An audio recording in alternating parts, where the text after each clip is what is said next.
Hello, and welcome to Steve's Mixtapes.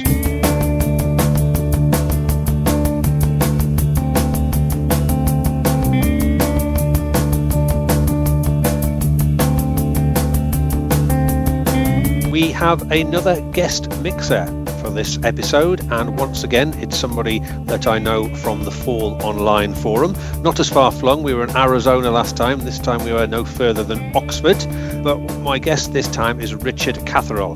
Welcome, Richard. Evening. Now, Richard, on the Fall forum you're known as Gappy Tooth, which I'm going to ask you a little bit about the history meaning of, but Gappy Tooth is more than just a username, isn't it? That's right. Yes, Gappy Tooth Industries is a kind of eclectic music event I've been running in Oxford for, coming up to 23 years. Not just me, I hasten to add. Other people are also involved, although I tend to be the sort of face of it and do the A&R and that sort of stuff. But yes, we put on little gigs once a month in Oxford. No real set rules about the genres or styles that we smash together for our little events, and it's a lot of fun. And you've been doing it quite a while now, haven't you? Yeah, 23 years in May it will be. Well, I say 23 years. There was 2 years off because of COVID and the venues being closed and our venue not coming back from COVID, sadly. So it adds up to 21 in real terms, but okay. 23 on the calendar. And where does Gappy Tooth come from, the actual name itself? I mean, it's pretty meaningless. It's the same as trying to think of a band name, isn't it? You just end up picking the least worst candidate. But one of the guys that started it had a missing tooth, and he used to refer to it as his Gappy Tooth. And there'd be long, late-night pedantic arguments about how it can't be a Gappy Tooth because there's no tooth there. If anything, it's a toothy gap. So... Oh, very good, very good. Well, I'm sure great band names have been come from even more trivial things. The guy I was speaking to last night, Neil, whose episode will be out in a while, he is in a band that they're called Green Teeth. Funnily enough, I couldn't. I think that's quite a good name, actually. Green Teeth, something slightly mysterious, but also slightly horrifying at the same time. Now, I know that you enjoy making compilations, like Eric, who we had on last time. You always participate in the Mix It Up that we do on the Fall Online forum, where we swap anonymous mixes. Have you always been a compiler and a mixer from back in the C90 days? Oh yeah, definitely. Much more so back in those days. Yes, I still got 3 tapes on the shelf behind me that my first girlfriend made me way back in the early 90s. Is there anything on those that you would still listen to? Oh yeah, loads. There's lots of good stuff on it. It's got Zappa, They Might Be Giants, The Black Dog, all sorts of quite good stuff. Oh, right, okay. That's it. My first serious girlfriend was into Queen and Christa Berg. Thankfully, there are no surviving. Well, she never made one, but thankfully, I have no surviving records of that. Anyway, so I'm looking forward to this because your mixes on the forum, the Mix It Up competition, are renowned for their being very eclectic and quirky. I think are probably 2 of the words people would suggest for them. So we'll get started with this. 2 of the more polite ones, yeah. Yes. Well, I suppose it depends who the recipient of your mix is. Some, shall we say, are more open to the left of centre stuff than others. So we're going to start with a bit of Western swing. I wasn't familiar with the artist Tex Williams, so I looked him up. I gather his biggest hit was a song called "Smoke, Smoke, Smoke That Cigarette," which was a hit in 1947, which is a novelty song about the dangers of smoking. So, but that's not what we're listening to. This one is more sort of warning about looking out for con artists on riverboats on the Mississippi. Is about the size of it. Right, it's still pretty much a novelty song, I think. Yeah. So why choose this one? Well, there's a couple of reasons. One is that obviously at the time of recording, I've only listened to 2 of your episodes, so I've only heard one of your guest mixers so far. But I'm imagining most people would do something like your first guest for the opening and pick something big. You know, they pick Death Grips, which is a band I have a huge amount of time for. But I thought that rather than having something big and aggressive to start with, something which is just a bit bouncy and a lot of fun would be an interesting way to get things going.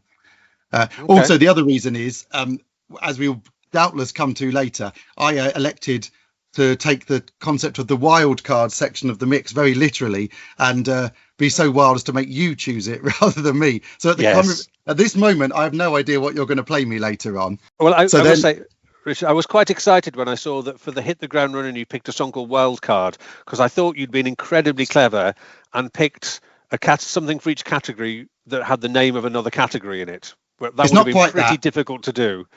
But everything I've picked does fit at least 2 categories. Yes. So this one is a bit dubious because it fits the category of wildcard by being called wildcard. But, that's close enough, isn't it? Yeah. Well, let's hear it now. This is Tex Williams from 1950, I believe, and this is Wildcard. Well, I stepped aboard a riverboat. It was bound for New Orleans. There I met a man who seemed to be a man of means. We got into a friendly game, and at first I won a lot. But somehow when the stakes got high, he always took the pot. Wild card, he had a wild card. The luckiest man I ever saw. Draw a wild card, every draw a wild card. Another wild card. The luckiest man you'd ever chance to see. Well, I told him that he'd clean me out of all my ready cash. He got up like a gentleman and a twirl in his mustache. Said he had to meet a lady friend, and from the way she looked, before we steamed by Memphis, I knew that I'd been hooked. Wild card, she was his wild card. The way she played her little game made those other cards look tame. Wild card, she was a wild card. The sharpest gal you'd ever chance to see.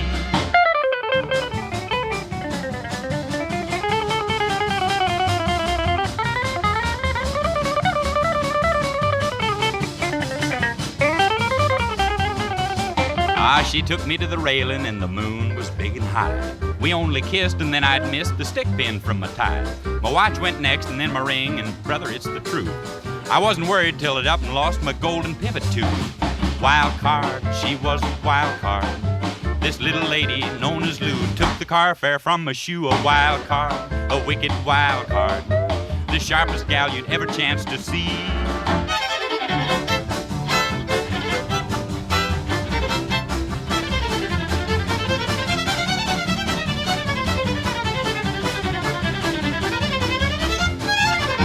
We docked at old New Orleans and they put the gangplank down. The pair of them walked off the boat just as if they owned the town. He wore my ring and stick pin, and as if I needed proof, a dangling from his watch chain was my golden pivot tooth. Wild cards, a pair of wild cards. This gay and Lou were quite a pair. They caused this gray that's in my hair. Wild cards, a pair of wild cards. The sharpest pair you'd ever chance to see. Now the moral to this story is beware. When you're traveling, brother, stick to solitaire. Wise words indeed from Tex Williams there with Wildcard. Now, a couple of my guests, Richard, Gav and Eric in particular, have been very well-travelled people. They get all around and about the world. I wonder if are you much of a traveller? I'm just thinking as we're coming up to your around the world choice. No, not enormously. I mean, I have trouble making it outside the Oxford Ring Road, to be honest with you, Steve. But I mean, I went to Japan last year, so that's pretty epic, but generally not really. Although this next act, I have seen them play at a festival in Switzerland quite some years ago. Okay, well that's quite cosmopolitan, because this is an Egyptian / Belgian artist that you saw in Switzerland. So that sounds quite right. international. So tell me about Natasha Atlas. I must confess it wasn't a name I knew.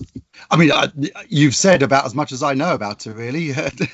Egyptian Belgian, quite a lot of sort of pop songs with an Arabic leaning. This album that is called, if I pronounce it right, Anahina. Which is all covers of sort of classic Arabic songs. So a lot of her stuff sounds a little bit more bouncy and up to date and poppy. Yeah, well, it's quite interesting because when I first listened to it, I was quite surprised to find it was actually from 2008. It sounds a great deal older than that, doesn't it? I think the song's quite old. I looked it up. It's by the Rabbani brothers, who are quite famous Lebanese songwriters. I say famous. Okay. I mean, famous enough for that to be written online, not famous enough for me to have known it heretofore, you know. Okay. All right. Well, let's hear it then. This is Natasha Atlas with Lashu El Haki.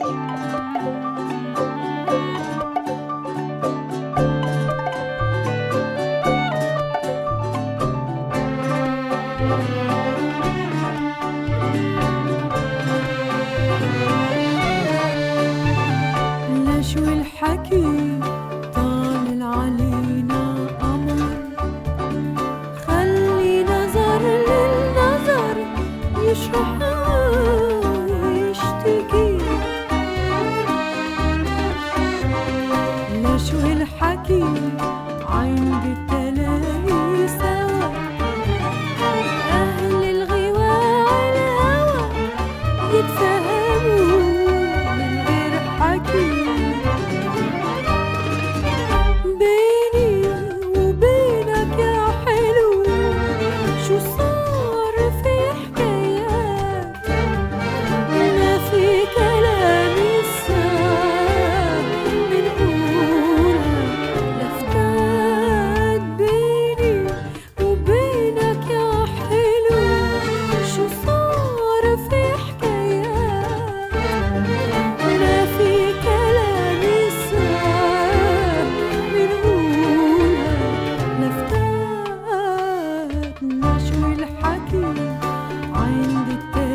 نتصل بالوباء ونقول شرحيته ولما اجتمعنا الحال نسينا شو بدنا نقول شو الحكي طال علينا قمر خلي نظر للنظر يشرح ويشتكي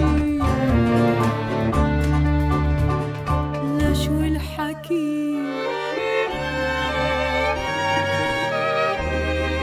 لشو الحكي Lashu El Haki, I think, but I think that's how you pronounce it, by Natasha Atlas from a 2008 album, Anahina.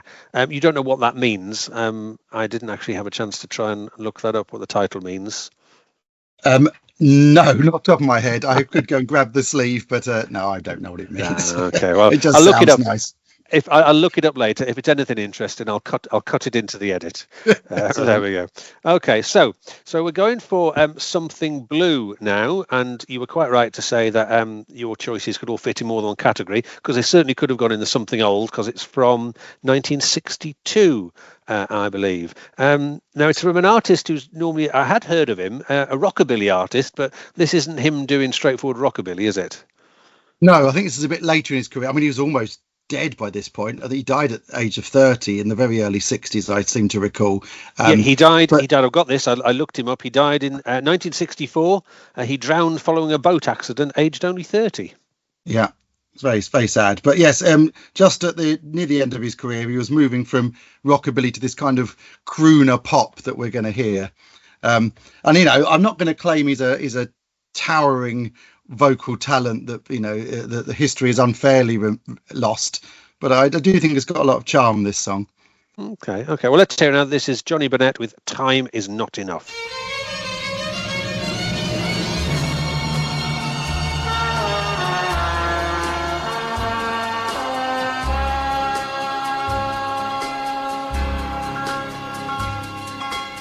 Time is not enough to repair this broken heart. Time is not enough, even though we're far apart. Time can't always change a sky of blue to misty rain, but not my love for you, not my love for you. Now there comes the dawn, soon another day will pass. Time will carry on, but the memories all will last. Time cannot conceal my love for you, the way I feel, because time is not enough. Time is not enough, my love. From a compilation called The Complete US and UK Singles and EPs A's and B's 1956 to 62, which is a functional, if not particularly inspired title. Yeah, from the end of his career, that's Johnny Burnett with Time Is Not Enough. Yeah, it sounds like his career sort of petered out a little bit, as far as I can see. So he released, this is the B-side to one of the 3 singles he released on a new label in 62. And Wikipedia rather bluntly says none of these singles were hits. No, I think he's one of those guys that sort of desperately leapt from label to label throughout his career, or leapt or was shoved. I'm not sure which, but I think he released a lot of different material with different houses, if you like. Okay, well, we're certainly going in something very different now, because we've got your something new choice. Although I have to question, when I looked it up, I believe this is from 2022. Is it? Oh, Well, I know the person who made this, and he gave it to me last year, so I thought it was from last year. Oh wow! Well, I think I've done enough genre hopping that it's okay. I'm going to forgive you this one. We've had a few dodgy choices from some other people's as well. So just before we get to the actual song though, in terms of the something new, how do you manage to keep up? Because it's incredibly difficult to keep up what comes out these days. I mean, we do have a thread on the Fall Forum, don't we, where people talk about the best albums they've heard in the year, but I still get to December and start reading these lists, and I think, I listen to a lot of music during the year, but I read some of these lists of the best 10 albums of the year and realise I've not even heard of 4 or 5 of them. So do you feel you're able to keep up, or is it a lost cause these days? Oh, I don't even bother, to be honest with you, Steve. I buy most of my records at random from charity shops for like 20p each, so that's how I end up with things like rockabilly and Egyptian Belgian pop music. So no, I've got no idea. I do sometimes write for a website called Music OMH and review new releases, but when I pick those, I pick them at random just from the name, because I really know much about the act. Yeah, no, I think it's really, unless you're just sticking to mainstream pop or something, I think it's absolutely possible now to keep abreast of the sheer number of things. And sometimes I find it slightly depressing, I guess, and there's some probably jewels that are slipping by me simply because they just never happened to make it my way. But, such is life these days. So Solomon Tump, Solomon Tump then? Yes, indeed. I know him, and I see him every year at it's a festival called Supernormal, which is held in the countryside in South Oxfordshire, which is full of very left field and experimental and exciting music and art. Is it? I think I may have seen, or you've possibly shared links to it, and I looked at it. It's not dissimilar to the Supersonic one that goes on in Birmingham. You would find some definite overlap in the acts, yes, but this is old-fashioned, held in a field type festival. Okay. And it's only small. There's about 2,000 people there, and 500 of those are performers. So it's a very small and cozy little affair. To give people a flavour of what they're going to get from Solomon, the tags on the bottom of the Bandcamp page read experimental, dismal drone, electronic industrial noise. So it's that's how it's been tagged. And it also says about this particular EP, a digital-only EP inspired by interesting insects and pollen allergies. So there you go. So it does sound like some, nasal irritation in sonic form, doesn't it? Yes, I mean, this won't be to everybody's taste, but you want to tell us a little bit about why you've chosen this, other than the fact it's obviously somebody you know? Well, yeah, because it's something which I thought was new, but also it inevitably also fits the left of centre topic as well. But I don't know, I find this sort of music to be quite soothing. Lots of people will find it quite aggressive because it's relatively formless, and it's potentially abrasive depending on what level you have it on and so on. But I find this sort of thing very pleasant. I could listen to it a lot.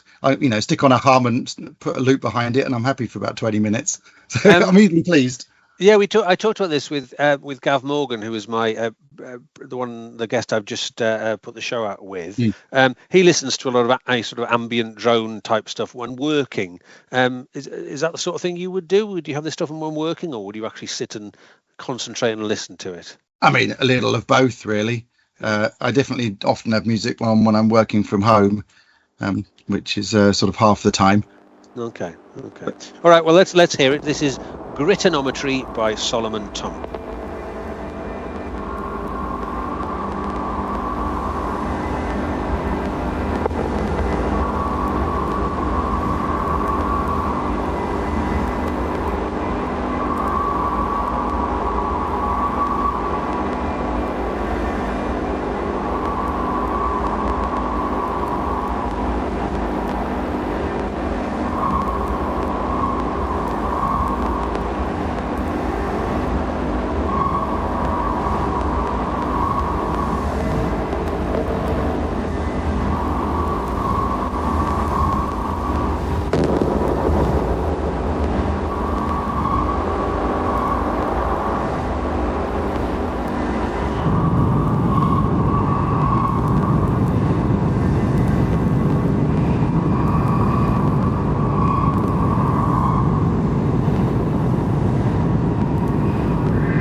Britonometry from the 2022 EP of the same name by Solomon Trump, which I'm kindly allowing Richard Catherall, my guest today, to sneak in the something new category, even though it is clearly more than 12 months old. But I'm going to let him off. And this is where I'm going to slot in my wild card. Now. So I will in a second send you a link on the chat and we'll listen to a little bit of it. Now, I was interested that you gave me this challenge that I would choose the wild card and slot it in somewhere, and we'll see how this has worked out, and I'll see what people think. I'll ask the good folk on the Steve's Mix Tapes Facebook page, which is out there for people to join in with if they want to discuss any of the shows.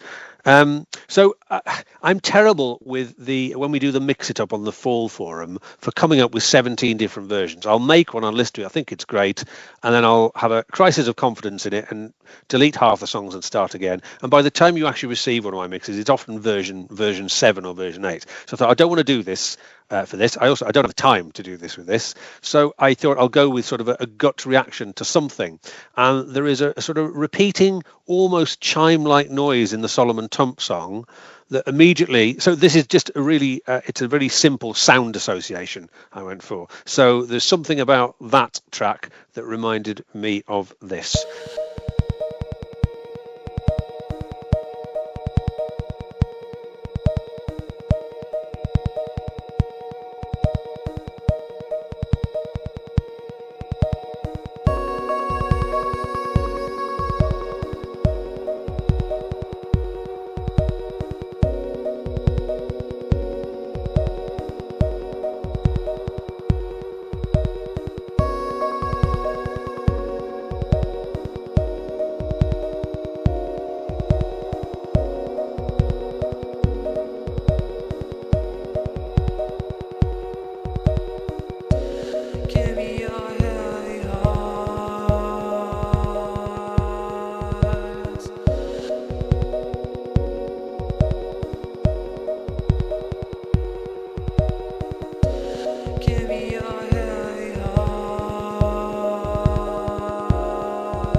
Yes, very nice. Yeah, so you can have a listen to it properly, but yeah, I like it. It's very sparse. I do like a bit of glitchy stuff. It pleases me enormously. But it does have a nice build without ever being cliched, really. And like I say, there's a little. I like the notion of the heart monitor theme with that. And as I say, it's just a sound association with the previous track. It's a band I know, actually.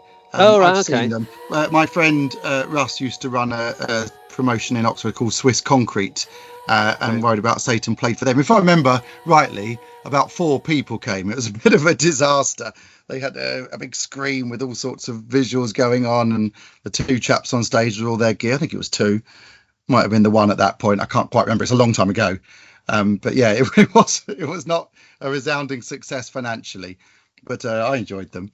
So anyway, I thought it would also be an intriguing sort of sequence in the middle of the mix to go from the sort of the drone type stuff into the quite sparse and glitchy techno, and then into a complete left turn, because your something old is really properly old. So we're talking over 100 years old here. And I must confess, I am a complete ignoramus when it comes to this genre of music. So do you want to tell everybody about your something very, very old choice?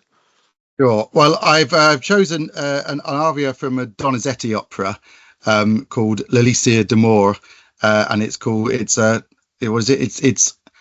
Una, I can't remember what it is. It's a secret tear, isn't it? Una furtiva lagrima. There we go. Sorry, I don't speak Italian. I know, but you did a very good Italian gesture there when you said it. Though. I like that. Yeah. And I was also eating pasta whilst I said it, so it was very good for you and I, but not for the listeners. I think I was really tempted. I love the idea when this topic came up, this theme, to have something classical, because I have something that's easily over 50 years old since it was recorded, and much more than that since it was written. And I was going to have something from the Goldberg Variations played by Glenn Gould, which is one of my favourite records. But if you're a classical fan, saying that Glenn Gould's Goldberg, it's like saying that Sgt. Pepper is your favourite album. It's about the most obvious thing you can do. And then I was watching a version of L'Elysir d'Amore, and this aria came on, and I really liked it. And I remembered this version, which is, as you say, is from 1911, I think. It's actually the third one that Caruso did. He recorded it 3 times in his career. The second one, 1904, is one that the experts consider one of the great operatic recordings. But I picked this one, because the other one's even more scuffed and fuzzy and aged sounding than this. Mm-hmm. And also this one sounds a little bit more like what you get in the actual opera. The other ones are just a solo accompaniment. Okay, it's kind of a fun opera, because it's the whole thing is just like a panto. It's very, very silly, as guys dicking about. The whole plot is very silly. It's about someone buying a bottle of wine, thinking it's love potion, and getting into scrapes.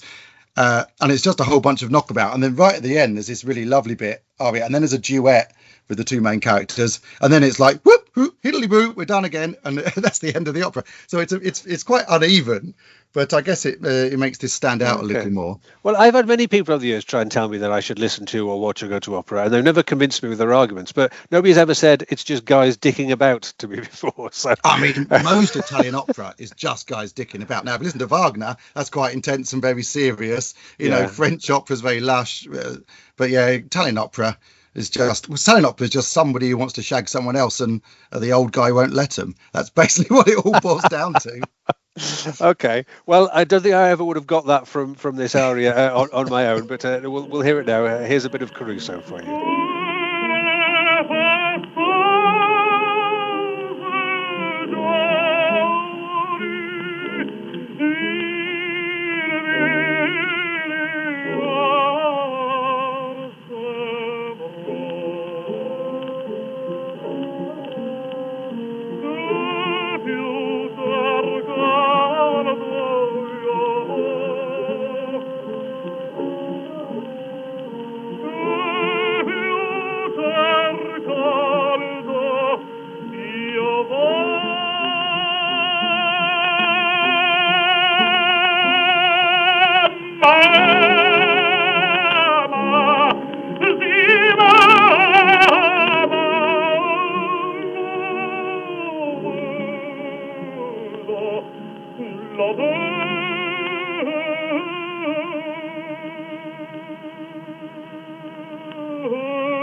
palpiti sentir.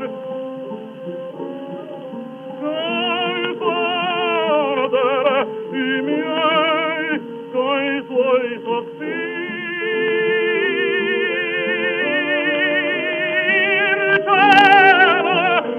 Si può morir, de più non chiedo, non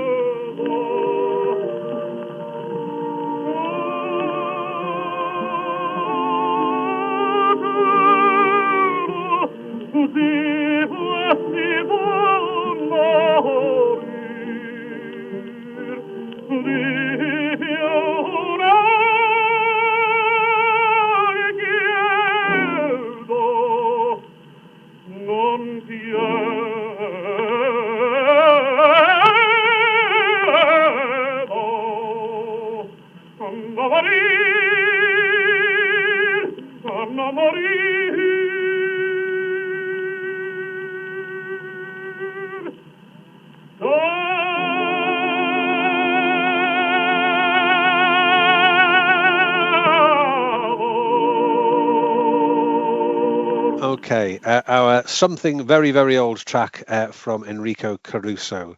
There, the choice of Richard Catherall, who is my guest mixer on this show.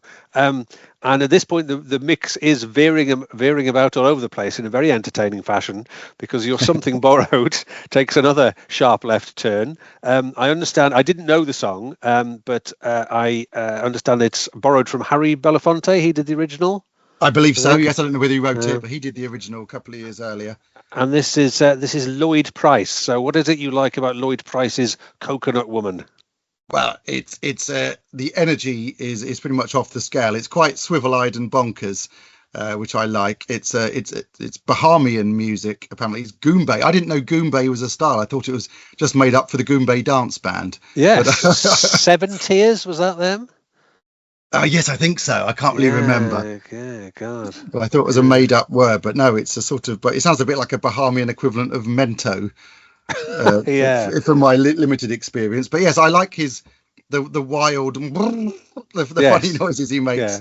Yeah. It's a lot of fun. I mean, you can't help but enjoy yourself listening to it. It's funny. I actually, apart from the fact that I'm a vegetarian, apart from the meat side of things, I will eat pretty much anything. But there are about four things I think that I really can't abide, can't touch. I hate licorice, aniseed. I forgot what one of them is now. Anyway, one of the four is coconut. Right. And I can't abide coconut. But this song makes me feel very sad that I don't, because it makes you strong like a lion. I'm just looking at the lyrics here. Instead you can just drink brandy, because that gets mentioned, doesn't it? So you can skip the coconut and go straight to drinking brandy. It is true. If you're feeling randy. Yes, it does say if you're feeling glum, you should try coconut water with a little rum. Yeah. But it could make you very tipsy, make you feel like a gypsy. I'm I don't know what that means. Not sure you, whatever it might mean. I'm not sure you'd get away with that line now. But anyway, so let's hear it. This is from a compilation, I think, called a various artist compilation is where I found it, called 300% Dynamite. That's right. It's a soul jazz records. I'm basically addicted to soul jazz compilations. I buy pretty much all of them. Okay. Oh well, let's give you your fix. This is Lloyd Price with Coconut Woman.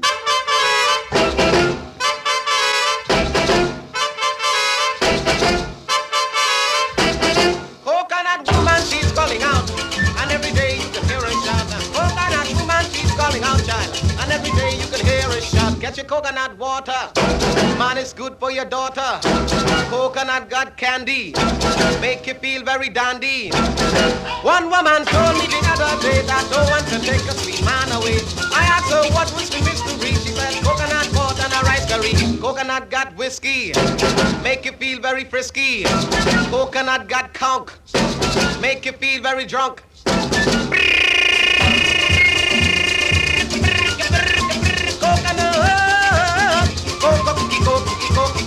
Bye bye bye bye bye bye. Oh, Saliki Mama, yes sir. Oh, sir. Oh, sir. Yes sir. River Kanga, yes sir. Where?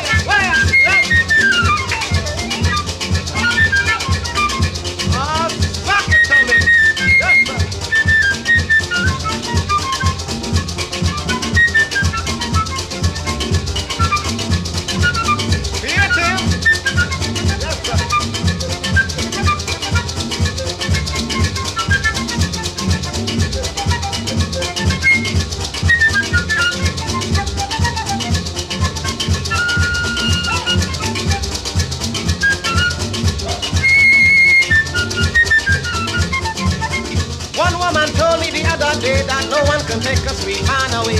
I asked her what was the mystery. She said coconut water and you, Dudley. Up like iron, make you strong like a giant. Coconut got conch, make you feel very drunk.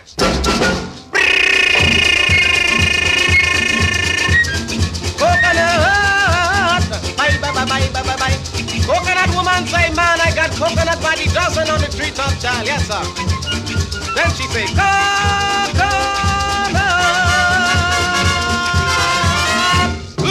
You would have to be pretty soulless, I think, not to have a little bit of a smile on your face at the end of that. Lloyd Price extolling the virtues of coconut and rum and various other things as well. Yeah, lots of fun indeed. I discovered that Lloyd Price was known as Mr. Personality after his 1959 million-selling hit Personality. So the people who gave him a nickname didn't really think too long and hard about it, obviously. So after all that excitement, after veering out all these genres, it's about time we took it down, and that is the category of the next one. Now, this, again, is another artist performing not in the style to which I'm accustomed to anyway, because I'm more used to this artist doing something a bit more fast and furious. So do you want to tell us who this is and why you chose it then, Richard? So this is Lonnie Donegan of My Old Man's a Dustman fame, and I got his little singles box set, and it's quite fascinating because most of it, the early stuff, is the high octane skiffle, and some of that's very, very good indeed. And then there's the basic joke songs like "Does Your Chewing Gum Lose Its Flavour" and all that business. Not to mention the 1966 World Cup theme, which I'm surprised isn't better known. I mean, it's awful, but I'm surprised it isn't better known just for being one of the earliest World Cup themes for the one that England won, so you'd think it would get an outing every now and again, but it doesn't.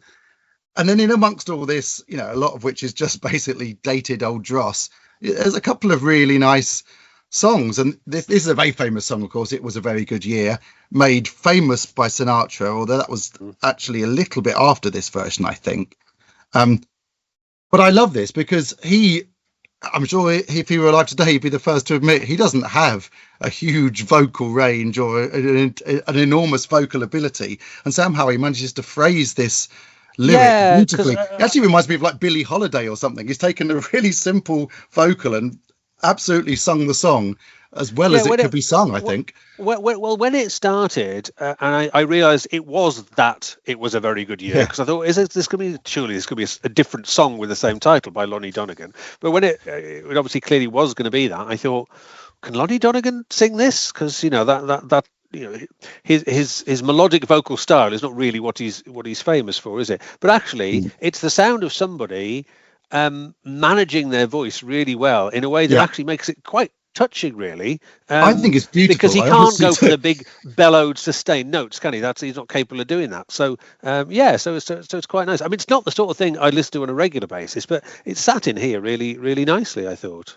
And I love those sort of more like Moorish Morricone arrangements that are going on in the background, and he does those little beautiful trills, 17, which are not complex, but they're just really well pitched. I'm a big fan of this. We've talked it up. I hope everyone's going to enjoy it. So it is. This is Lonnie Donegan with "It Was a Very Good Year."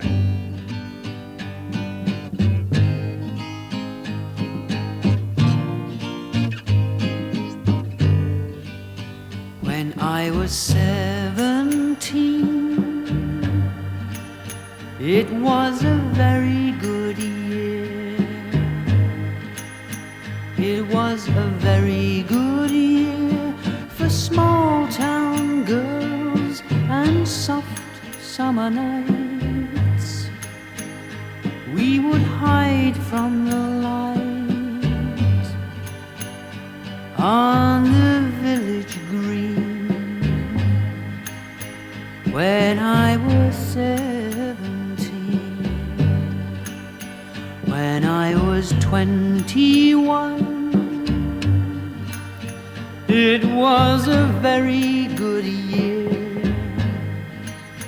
It was a very good year for city girls who lived up the stair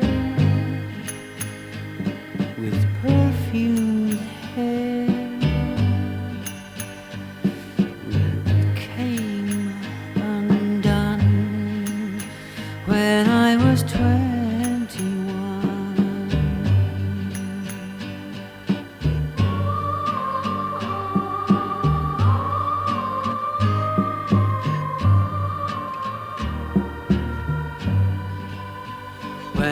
I was 35. It was a very good year. It was a very good year for blue-blooded girls of independent means. We would ride in limousines. Their chauffeurs would drive. When I was 35. But now the days are short. I'm in the autumn of the year, and I think of my life as vintage wine from fine old kegs. From the brim to the dregs, it's poured sweet and clear. It was a very good year.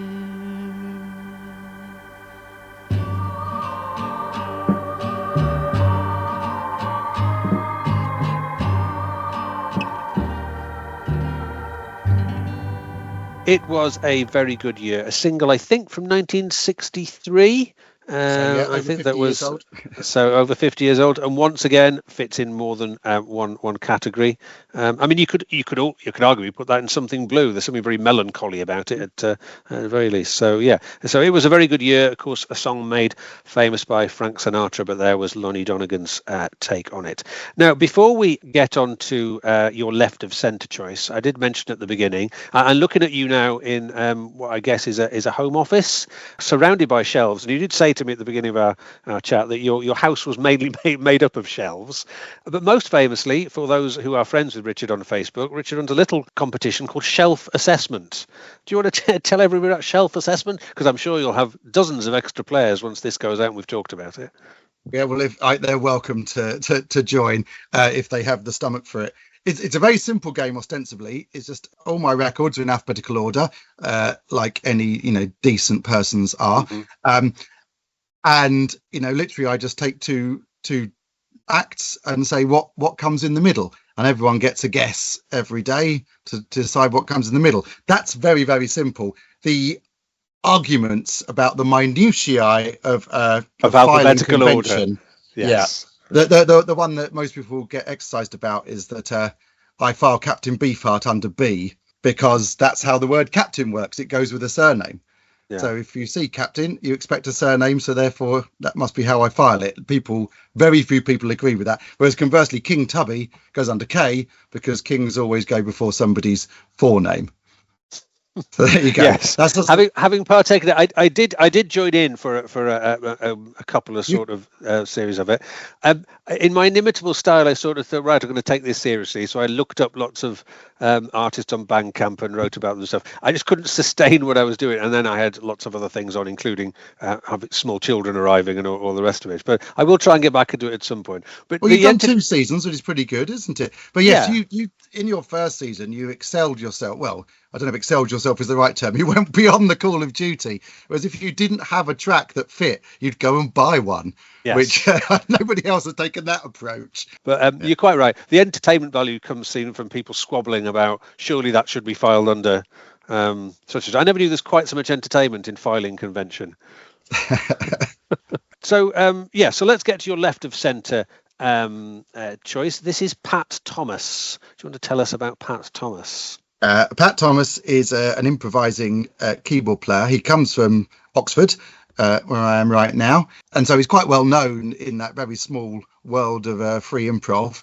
But I think he's having a bit of a moment currently. So he's got a group called Ahmed, and they won the sort of album of the year for 2024 in The Wire last year. Okay. And he had a solo album at about number 19 or so as well. So within certain tiny circles, he's very well known. He's also played for me as part of a group at Gappy Tooth, so I thought it was another good reason to pick him. That was a band called Non-Stop Tango, although they sound nothing like that name might imply. They do sometimes stop, and they never play tango. But yeah, I think he's a great musician, Pat Thomas. He's been around quite a while as well. I don't know, you're the sort of person who might have watched John Peel's Channel 4 show. Do you remember back from the 90s or around 2000 or so? Sound of the Suburbs. Oh yeah. And there was one from Oxford, and Pat was there. Okay. Playing sort of improvised piano over drum and bass, if I recollect. Well, it was, as you would expect. I look all these, the ones I don't know, I look up on Discogs and so on to see when they're released and all the rest of it. As far as I can see, this was on an album called Nakch, Naqsh, but that album only seems to, I could only find it on Discogs as part of a box set of stuff from other improv artists. So it's called them Mopamoso Tour 2013. With a long list of people involved with it, most of which I was unfamiliar with, though Evan Parker is on there. Obviously I know who Evan Parker is. Like the Solomon Tump song, this won't be to everybody's taste. It's certainly very busy, you've got to be into your piano improv to get on with this. But we'll see what people think. It's called For Al Batani. I must confess I don't know who or what Al Batani is, and by the looks on your face, you don't know either. So let's skip that and let's just hear the song.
For Al Batani by Pat Thomas, my guest Richard Catherall's left of centre choice. So we're nearly at the end of the our chat and heading towards your finale track. Just a couple of more things I wanted to ask you. I know you're a tremendous list keeper. I know this because at the end of the year, you always publish on Facebook the albums that you've bought, or the books that you've read, the series you've watched, and the films you've seen as well. well, and we have created an annual tradition where I come on and say, you watch more films in a year than I ever watch in a lifetime, because I'm not a habitual film, which I've got to the stage now where I feel you'd be disappointed if I didn't come on and say that under your comment. So do you keep a list? Do you listen to many podcasts, and if so, do you keep a list of those as well? Excellent question. And the simple answer is no. I listen to almost no podcasts, I've got to say, because most it's really because I've made a podcast. I'm in a comedy troupe. Is this the thousands? Yeah, we did a podcast called 1,000 Sketches in 1,000 Days, which is what it sounds like. 1,000 consecutive days. We did a comedy sketch that we'd written and talk about it very loosely. But most podcasts I find are just radio shows where they haven't got an editor. And I just find it annoying, because this is just, what we're doing now. It's just playing music, isn't it? That doesn't feel like a podcast to me. And your previous Paul in Fives podcast. No, they're not really podcasts. And as I said to Ian Forth, Sombrero Fallout is not really a podcast. Ian is really just doing a John Peel, really, isn't he? He's just playing music. He's having a little bit of chat about his family life every now and again. And that's one of the reasons I love it. Yes. Yeah, I often joke, and I did to Neil, who I was speaking to last night, I've actually been on more podcasts than I've listened to. I don't listen to them. Like you say, they tend to be very rambling and self-indulgent and overly long as well. I mean, the one that I've just released with Gavin in did end up being an hour and 20 minutes. But that was Gavin's fault, because his playlist was an hour long. He picked lots of long songs. Twice as long as mine. Yes. Yours is pretty short. Well, I've made it much longer, obviously, by sticking a 9-minute song in. I did 30% on top. Yeah. I am going to trim it. Apologies to Gavin Miller if he's out there. I am going to trim it a little bit, probably down to about 6 minutes. Before we get to the final track, I want to know which track that I chose that you liked, if any. Oh, well, I did enjoy. Well, I do struggle with the cruise. I struggle with opera. I feel it's like something. It's like something behind a locked door that I don't have a key for. That was an analogy. That's Bluebeard's Castle. You must have been listening to. Oh yeah. Sorry. I mean, yes, you'd never have enough of those. As I think we discussed a bit on the forum at one page, I just struggle with classical music generally, and it's not the thing that most people. I say most. I'm generalising horribly. But most people who generally listen to, for want of a better word, pop and rock music, often their struggle with classical is there's no words. I mean, I know we're not talking about opera now, that it's very long and it's not short, snappy songs. I have no problem with any of that element. I listen to a lot of, like yourself, I listen to a lot of long music. I listen to a lot of instrumental music. That's not the issue. It's just, I don't know. And people have sent me, try this, and it's never quite clicked. So, no, I didn't really, I didn't mind the Crusoe. I think it fits nicely in the mix. And if I was listening, and when I had it on a loop, I thought it was nice, it fit there. But it didn't fill me with any great desire to buy the huge box set that it comes from. Isn't there about like 12, 14 CDs in it or something, the complete Caruso? It looked like it was quite that big, if I remember rightly. But yes, it is there's a multi-CD box set, although because it's all out, it's all old, so it didn't cost that much. Just looking back, I found Wildcard very entertaining. It's a great little a story within a song. It's snappy and it swings as it should because of its genre, and it made a really nice little intro. I particularly like the Lloyd Price song. I thought that's a little bit of sunshine during this sort of grey and miserable January. So yeah, you're like my nephew. I put that onto a mixed CD for him when he was about 7 or 8, and that was the one he liked a lot. The Pat Thomas I enjoyed, but it's the sort of thing for me you have to be in the mood for.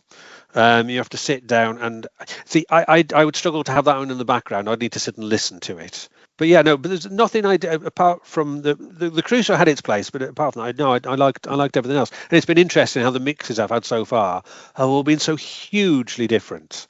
Moving on then, we'll go to your finale track. I sort of, just as you sort of didn't sort of go with typical expectations for your hit the ground running, this is not necessarily the sort of thing I think people would often pick for a finale. People are going, I went for that Walkabout song in the very first one, which is very big, grandiose builder, and then it's all very epic and all the rest of it. You've gone something very different, and it's an Oxford band as well, I'm right in thinking. Right, yes, it's some people like a duo that I know from Oxford or Oxfordshire. Okay, and they're called Barrel House. Barrel House, that's right.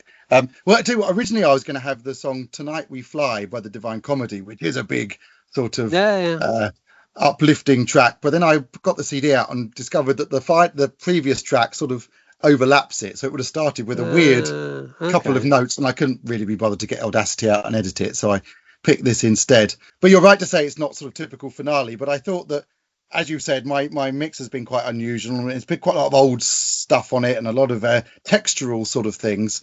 So this is like a little reward at the end, a little dessert. You get a big fat bit of simple rocking with a nice big riff on it, and you can go home happy. Yeah. No, I like this. Short and sweet, turns up, does its job quite tunefully and grittily, and I did it. I did enjoy it.